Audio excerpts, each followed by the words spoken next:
Oi, eu sou Renato Almeida, do Instituto de Geociências da Universidade de São Paulo, e essa é mais uma videoaula de um novo módulo agora, né?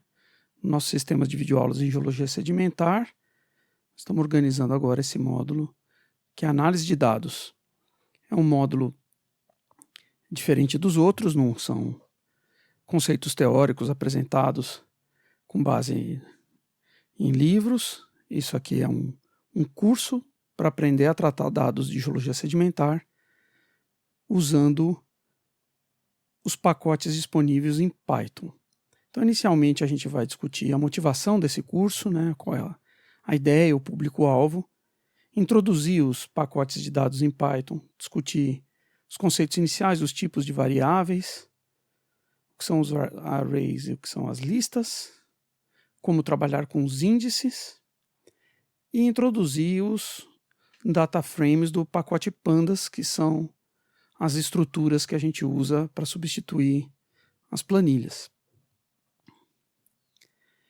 Esse curso ele tem a ideia central de oferecer as ferramentas para quem vai trabalhar com dados de geologia sedimentar ou de geologia em geral, as ferramentas dos pacotes em Python, dos módulos em Python, que são muito úteis e você não precisa ser um programador para aprender, né? Então a ideia, o público-alvo, são alunos de geociências em nível de graduação ou pós-graduação, não precisa ter experiência prévia em programação, e ele tem a intenção dupla em introduzir o Python e introduzir os conceitos da análise de dados.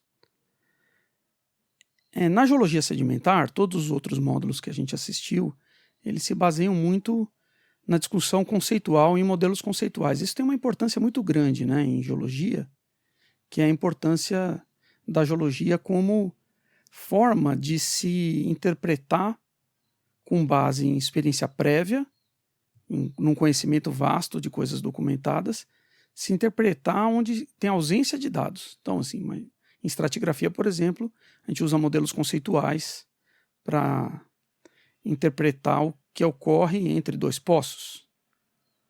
Então, você tem dados em um poço, tem dados em outro, eles estão a quilômetros de distância, o que será que tem no meio? As ferramentas da correlação, a estratigrafia de sequências, em outra escala, o conhecimento que a gente tem da distribuição espacial de tipos de depósitos em sistemas deposicionais. Então é muito focado em modelos conceituais, e todos os outros cursos que a gente dá aqui nesse sistema de videoaulas, eles têm essa ênfase nos processos e nos produtos que decorrem desses processos e como a gente pode usar essa relação processo-produto para ter alguma previsibilidade onde falta dado. Mas, na verdade, em geologia sedimentar, a gente trabalha muito também com dado quantificado. E os tipos particulares de dados que a gente trabalha em geologia como um todo, mas aqui especificamente com exemplos da geologia sedimentar, são dados que exigem um conhecimento do assunto, dos processos, do tema, da forma de aquisição, das particularidades desse conjunto de dados para se poder fazer uma análise. Então a geologia sedimentar tem muito de quantificação também, vários tipos de dados quantificados, coletados no campo ou no laboratório, e que necessitam de um especialista para interpretar. Então, essa é a motivação central desse curso, é mostrar que o especialista em geologia sedimentar tem que ser envolvido no processo de análise de dado. Um analista de dado genérico, ele não vai conseguir não só organizar e interpretar o dado, mas muitas vezes reconhecer quais são as ferramentas adequadas para a análise. Por exemplo, a geologia tem muito dado composicional, que exige um processamento e uma abordagem muito própria, que dados que têm fechamento, né, que a soma de todos os componentes é 100%. Tem dados muito particulares que são direcionais, que são distribuídos em azimuth. Também tem toda uma estatística própria para tratar esse tipo de dado. Tem dados em seções estratigráficas, que não são completamente independentes, porque a gente tem o conhecimento de que um obrigatoriamente é mais novo que o outro. Então, você tem dados absolutos de cronologia, mas a cronologia relativa tem que ser respeitada. Uma série de particularidades que aparecem na geologia como um todo, mas aqui com exemplos da geologia sedimentar, que exige um conhecimento do dado para poder analisar. Então, hoje a gente vê que essa ideia de análise de dados ela está espalhada, ela transbordou da ciência e foi para muitas áreas, que se reconheceu que você tem ganhos de eficiência analisando dados para tomar decisões. E dentro da ciência ela fica cada vez mais importante e é uma questão fundamental para qualquer pessoa que estuda uma determinada área, aqui no nosso caso estudando as várias subdisciplinas da geologia sedimentar, tem um conhecimento de como se analisa os dados. Um ponto central disso é reconhecer, quantificar e propagar as incertezas, os erros. Então, muitas vezes, quando a gente fica muito focado em análises de modelos conceituais, qualitativas, dá a impressão que todas as incertezas têm a mesma magnitude, quando na verdade a gente pode atribuir magnitudes, pode medir ou inferir a magnitude das incertezas, propagar essas incertezas e com isso ter uma confiança maior de qual fator de incerteza pesa mais ou menos naquela conclusão. É claro que isso tudo é feito de forma estatística, mas é importante introduzir esses conceitos e mostrar como fazer isso para qualquer pessoa que vai se formar em geologia ou em geofísica. Esse conhecimento seria fundamental. E uma outra questão é usar a linguagem Python e os módulos disponíveis, que tornam tudo muito mais fácil. E o objetivo desse curso aqui é que pessoas que nunca programaram percam o medo de usar essas ferramentas, não fiquem presas às planilhas que foram concebidas para fazer coisas muito simples, e quando a gente vai fazer processamentos mais robustos, mais importantes, usar ferramentas específicas, fica tudo muito difícil numa planilha. E a gente vai ver que um pouquinho de conhecimento de como funciona a estrutura desses dados e a estrutura da linguagem, a gente consegue avançar muito, principalmente porque tem uma disponibilidade muito grande de módulos prontos, com funções prontas, que você não vai precisar escrever para tratar o seu dado. Então o curso tem essa estrutura, né? A gente discute tanto a linguagem quanto a análise de dados em si. Quando a gente discute análise de dados, a gente está falando das ferramentas, dos conceitos estatísticos e algumas vezes deduz alguma coisa mais simples, mostra as equações e quando a gente vai aplicar, você não precisa reescrever as equações. Na maior parte do tempo você não precisa escrever as suas funções, porque elas já existem em módulos prontos que é só baixar e usar. Então o que é a estrutura fundamental de um código em Python? Aqui nesse curso a gente vai usar o Python 3, é gratuito, você baixa no seu computador. E a estrutura é você usar um editor de texto simples, não o Word, não o LibreOffice, uma coisa como o Notepad ou o Gedit aqui, que eu uso o Ubuntu 18.04, que é uma coisa que não tem muita formatação, mas é que é útil para programar. Então você salva o arquivo como .py, a maioria desses editores simples já vai reconhecer que isso é um código e já vai dar código de cores, o que é função fica numa cor, o que é um número fica noutra cor, um texto é destacado, já vai ver isso. E o que você faz é escrever o código no seu editor de texto, salvar numa pasta. Num terminal, você vai até essa pasta, né? Você muda o diretório para essa pasta e lá você escreve o Python 3, aqui no caso, que a gente está usando, é o comando, e o nome do que você salvou, .py, e ele roda isso. Então é uma coisa simples, não é um bicho de 7 cabeças, não é um programa com janelas que você abre e usa o mouse para clicar em opções, que é o que a maior parte dos jovens está acostumado. É linha de comando, mas na linha de comando você só vai escrever, mandar ele rodar. E o código vai começar com a importação de módulos. Esses módulos têm que estar instalados. É aqui que estão as funções prontas que a gente vai usar. A gente vai usar muitos módulos diferentes ao longo do curso. Para instalar os módulos, você usa esse comando pip. Para o Python 3 é pip3. Se você estiver usando uma outra instalação de Python, talvez seja outro comando, você tem que pesquisar como faz isso, Conda, por exemplo. E você vai escrever no seu terminal pip install e o nome do pacote que quando você tentou rodar, ele te avisou que não tinha. De graça, vai baixar sozinho, já vai instalar no lugar certo. E a próxima vez que você rodar o seu código, ele vai rodar. Então vamos dar uma olhada na cara de um código. Esse aqui é um código. E ele começa com esses comandos de importação. Importe o pandas como PD. Pandas é um pacote muito legal de estrutura de dados que substitui as planilhas. Você nunca mais vai precisar usar uma planilha para nada se você ficar craque no pandas. Você pode dizer, do pandas, importe o data frame. O que aconteceu aqui? Bom, se você não tiver instalado no computador, vai dar um aviso lá no terminal, quando você for rodar. Está aqui o terminal. Você vai rodar o seu programa, ele vai te dar um aviso, esse módulo não existe.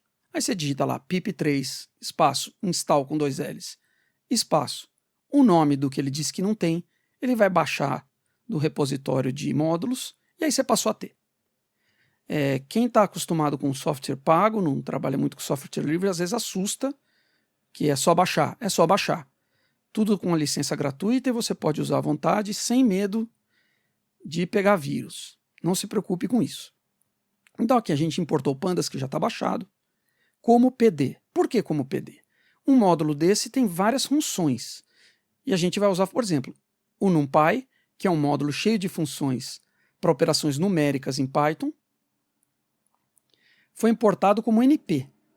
O que isso significa? Que eu não preciso escrever aqui, quando eu for usar esse comando, essa função array, eu não preciso escrever numpy.array, eu escrevo só NP. Então esses que você usa muito, você vai importar como e vai dar uma siglinha. Tem algum padrão para isso, o pandas quase sempre é PD, o numpy é NP. Esse pacote aqui, matplotlib.pyplot, seria horrível digitar isso toda hora, é um pacote para gerar figuras, gráficos, e a gente importa ele como PLT. Então, PLT ponto, um comando. Não precisa escrever isso aqui tudo. E outra coisa que dá para fazer é usar esse as e esse from. Então, do NumPy, que eu já importei aqui, nem precisaria ter importado, mas como eu já importei, ele reconhece pinta de verde, olha aqui. Só de eu usar o gedit e salvar como .py, ele já marcou com cores coisas que ele conhece. Import, ele marcou de roxo por ser uma função. O append. Então, se eu falar from NumPy import append, eu não preciso nem escrever o np mais, .append. Escrevo só append, abre o parênteses no que ele vai fazer a função. Então, isso aqui é útil. Você vai ver essas coisas sempre no começo das nossas aulas.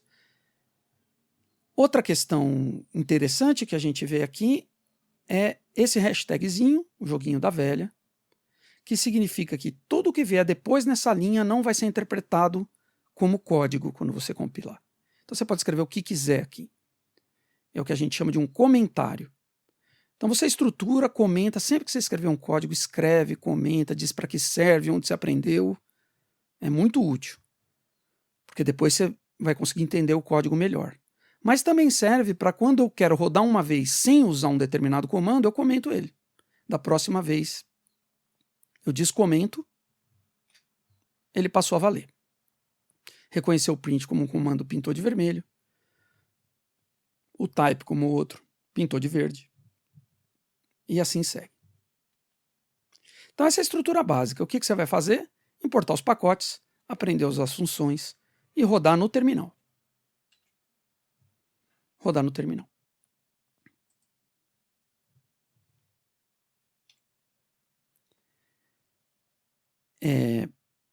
Claro, você instala o Python aí que você achar melhor, né? Eu sugiro o Python 3.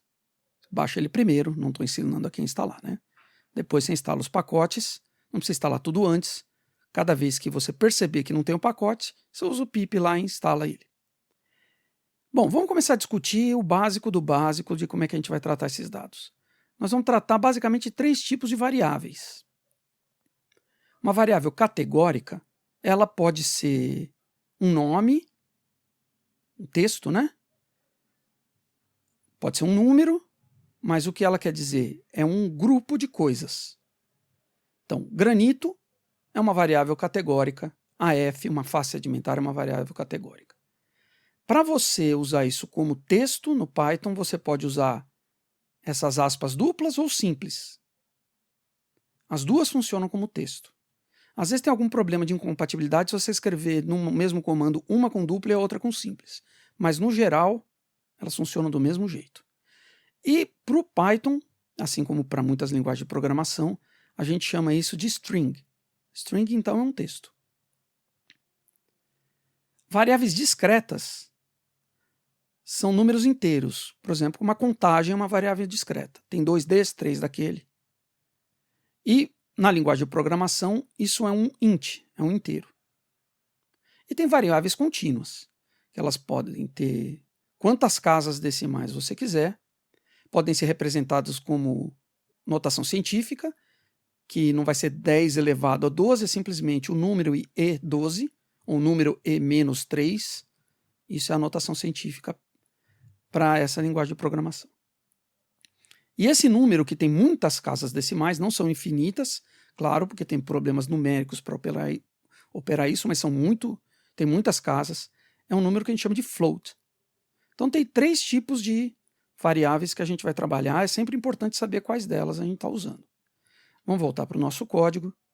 Então, por exemplo, eu estou atribuindo com esse operador igual. O operador igual não é um operador de igualdade, é um operador de atribuição. Então, H recebe, ele vai guardar uma informação que é esse número, que é 5.98. Esse comando aqui, imprimir, vai imprimir o que eu mandar ele imprimir. E o que eu mando ele imprimir? Lá no terminal.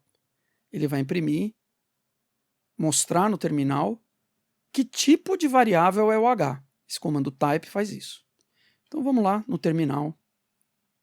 Vamos digitar Python 3.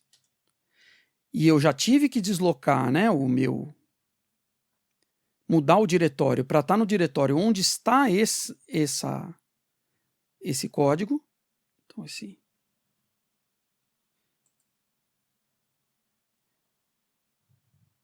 esse código está aqui. Dentro do Estatística, curso Análise de Dados, eu tenho na aula 1 o código aula 1A, listas, arrays, dataframes.py.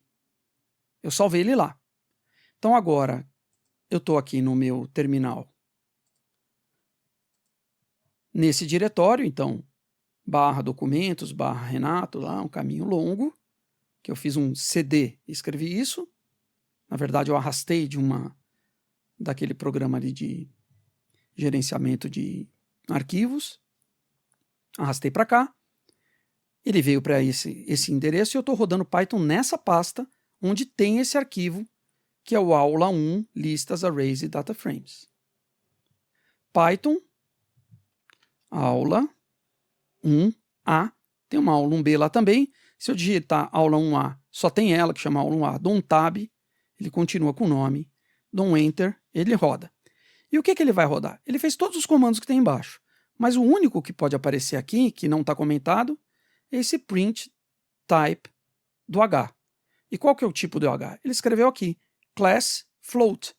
É uma variável tipo float, é um número, uma variável contínua. Se eu tirar esse aqui da casa decimal, que é sempre em ponto, claro, né? Salvo de novo, eu dei um Ctrl S para salvar. Eu mudei, salvei. Ele vai rodar outra vez. E agora ele me diz que aquilo que eu mandei imprimir, que é o tipo daquele H, é um class int, é um inteiro. Ele percebeu que não é mais um float, que agora é um inteiro. E eu posso, entre aspas, escrever nada. E aí ele vai me dizer class string, porque aquele nada é um texto. Eu poderia mandar ele imprimir um string antes e uma vírgula, tipo de variável.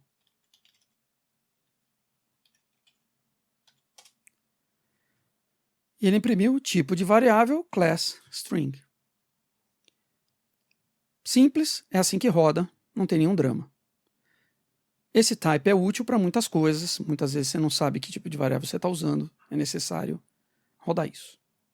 Vou comentar de novo esse print para ele não aparecer as próximas vezes.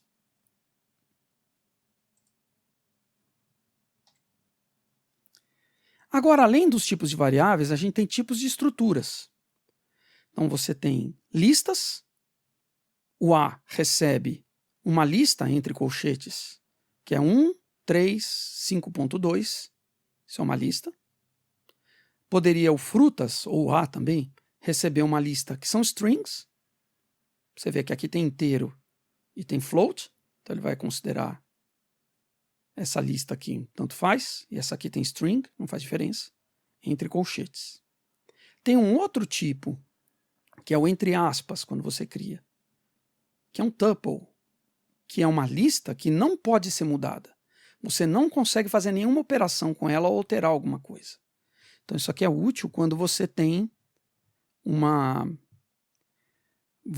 dado que você não quer mexer, só quer tratar, extrair, gerar outras coisas.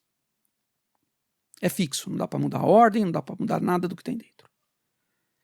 E tem uma outra estrutura que é a mais útil para a gente nesse momento, que é a matriz, o array. É uma matriz, e aqui nesse caso é uma matriz só com uma linha e 3 colunas. Ela tem números, e você cria entre colchetes, mas com esse comando do pacote do módulo NumPy, que é o array. Então o que ele está fazendo aqui? Ele está transformando uma lista num array. Vamos voltar lá. Um exemplo de lista, do jeito que ele falou. Um exemplo de array, lá no slide tem um errinho, né? NumPy array tem que abrir parênteses para o comando rodar, e dentro tem essa lista, ele transformou essa lista num array. Vamos ver como é que ele imprime isso lá. Vamos salvar para o nosso terminal rodar. Primeiro ele imprimiu a lista, os números estão separados por vírgulas. Depois ele imprimiu o array, os números não estão separados por vírgulas. Qual a diferença entre os dois? Bom, vamos fazer um exercício e dizer que A recebe a lista exemplo list vezes 2. O que acontece? É uma lista agora que tem o exemplo list uma vez, até 1, e depois ele de novo. É uma lista que tem 2 vezes ela na mesma linha. Então, quando você multiplica uma lista por 2, você cria uma lista maior com conteúdo duplicado. Quando você faz isso com um array, você já deve imaginar que, como é uma matriz que você multiplicou por 2, você multiplicou cada elemento da matriz por 2. O 2 virou 4, o 3 virou 6, o 5 virou 10. Continuou sendo um array e o outro continuou sendo uma lista. Então, para fazer operações numéricas, você vai querer arrays e não lists.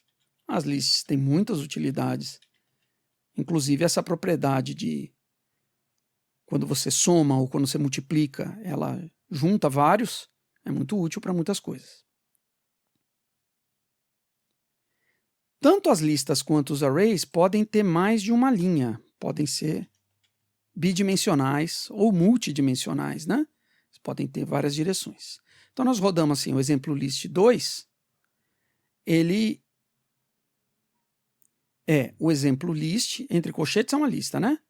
O exemplo list que já estava entre colchetes, vírgula, outro entre colchetes. O que ele fez? Isso é a primeira linha, vírgula, o que está no segundo colchete é a segunda linha. Então, colchetes, do exemplo list, vírgula, uma segunda linha. Se você quiser adicionar, você pode usar esse npappend, que foi exatamente o que a gente lá em cima carregou como from NumPy import append, então não precisa do np. Se puser, também ele roda. Vamos ver o que ele faz aqui. Estamos adicionando uma linha ao exemplo list.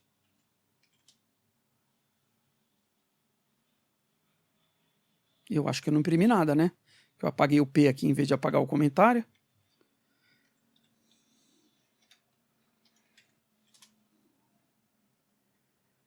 Pronto.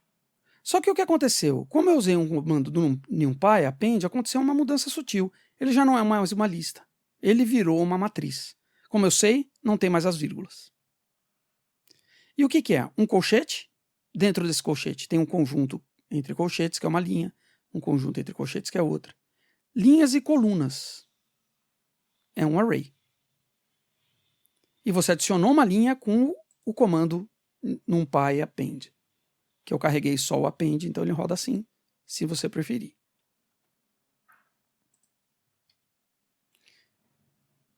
Você pode inserir uma coluna também. Note que o comando era append, exemplo list 2, quer dizer, eu vou pegar o exemplo list 2 e vou adicionar a ele isso aqui. E o que é isso aqui? É uma outra linha. No eixo 0, o eixo 0 significa adicionar linha. Isso aí já é uma lógica do Python aparecendo. Se eu quiser adicionar uma coluna, entre colchetes 1, 2, 3, coisas separadas por vírgulas, isso está na primeira linha, isso está na segunda, isso está na terceira. E vou fazer o append no eixo 1 em vez do eixo 2. Então ele vai inserir uma coluna, que é 10, 23, 50. Uma coluna 10, 23, 50. Vocês veem a utilidade disso, é claro que tem muitas utilidades, né? Óbvio, para tratar dado. Só que ainda tem uma dificuldade. Você ainda está preferindo a sua planilha, provavelmente, nesse momento. Que é como acessar dados individuais, como acessar conjuntos de dados. Para isso, a gente vai usar os índices. Mas isso é assunto para a próxima aula. Para a aula de agora, temos uma tarefinha, que é vocês baixarem aqui na descrição embaixo os conjuntos de dados que a gente usou até agora e reproduzirem o que foi feito no seu computador e as coisas que mais interessam, experimentar também com esses comandos, com essas opções, mas inicialmente instalar o Python, carregar os módulos que a gente usou hoje, baixar aqui do link os dados que a gente tem, importar os dados e reproduzir o que foi feito até agora. Era isso que a gente tinha para hoje. Até a próxima aula.